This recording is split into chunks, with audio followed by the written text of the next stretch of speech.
Сайн байцгаана уу хүндэт сонсогчдоо та бүхэндээ ургаж буй модон могоо жилийн онцлогийн талаар товч мэдээлэл хүргэж байна.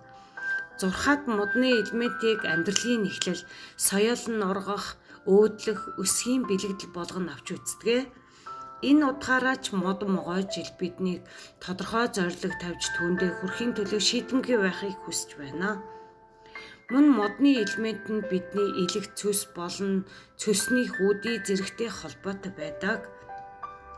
Иймээс энэ модон могоо жилдээ сэтгэл хөдлөлтөө тэнцвэртэй байлгаарай.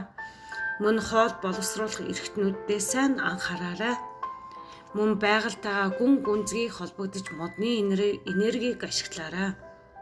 Могой модон махбодтой нийлснээр зөн сувн уян хатан байдал өсөлтийн хүчрхэг хослол болж байдгаараа онцлог юм а.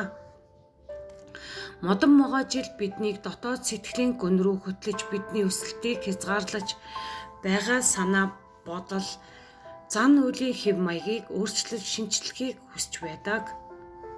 Уян хатан байдал нь могоо бас нэг гол чанар юм.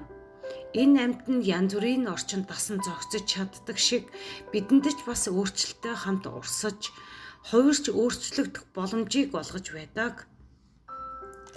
Та 0 болон 1-ийн тоогоор төгссөн жилд төрсөн бол төмөр махбодтой жил төрсөн байдаг.